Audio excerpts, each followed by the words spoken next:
Hello, lovely learners. Welcome back to ALifeLearned, and holy crap, is this month going by fast. I didn't even realize it was Sunday until halfway through the day. Apologies for the jingles in the background. That's my puppy walking around. But anyway, the reason I haven't updated is because I've been really busy with school, so I haven't been able to do much lately. And then, when I do have time, my mental health is being a bitch because, that's just life.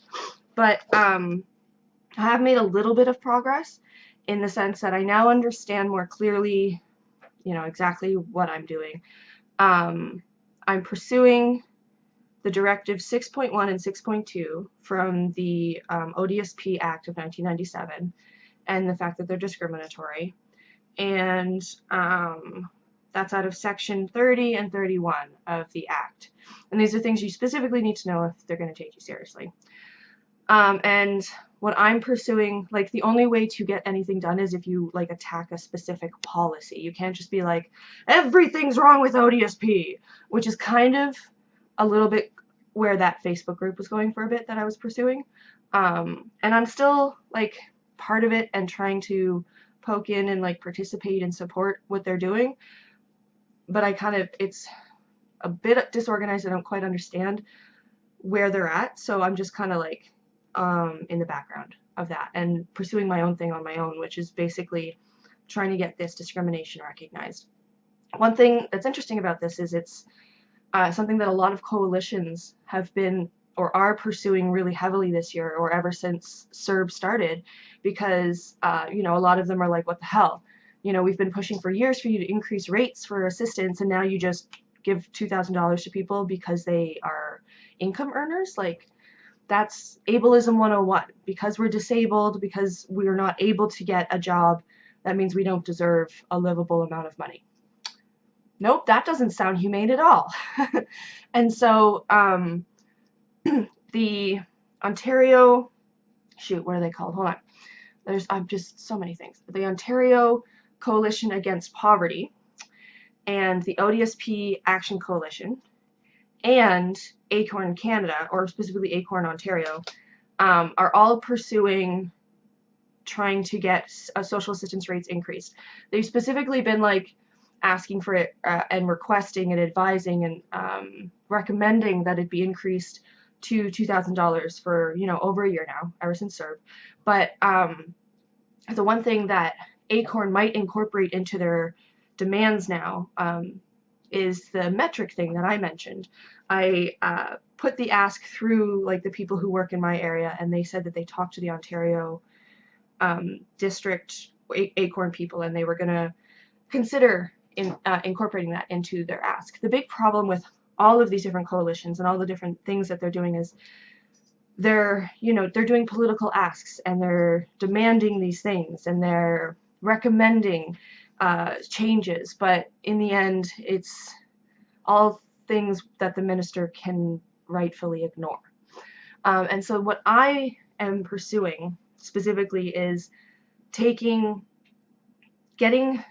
like, the legal language sorted out to distinctly explain how the administration of ODSP is discriminatory to me and to anyone else who can't work while on ODSP, and then to take that in front of a judge so that a legal judge recognizes, yes, this is discrimination. Because then the minister doesn't have a choice anymore about, taking on our recommendations or listening to our demands or anything like that. It is the law says this is discriminatory, you have to address it.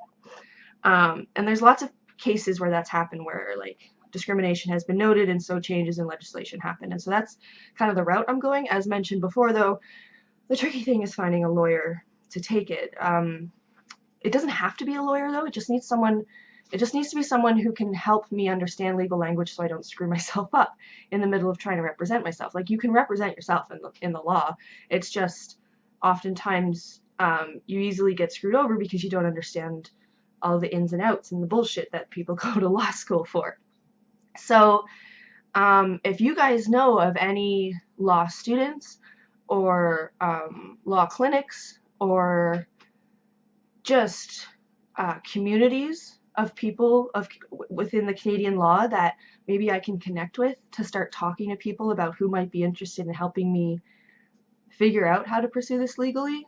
Obviously, probably without an actual lawyer though, because I can't pay for it and they don't care about the pro bono stuff or the poor. You know, that seems like the next step. So I'm always open to advice. I've really appreciated all of the emails and the information that you guys have shared with me so far. I've chased every avenue that I can. Haven't heard back from all of them, but I'm doing what I can, right? Only one person, as they say. What was the other thing I wanted to share with you guys? Oh yeah, I spoke to the Human Legal Rights Support Center, and they were like, you can take this through us, like through the Ontario Human Rights Tribunal or something like that. But we've had people try that before and it hasn't been successful. We think it's probably very political, and so you're better off going towards what was the other one called? Sorry, I've got so many notes. Income Security Advocacy Center.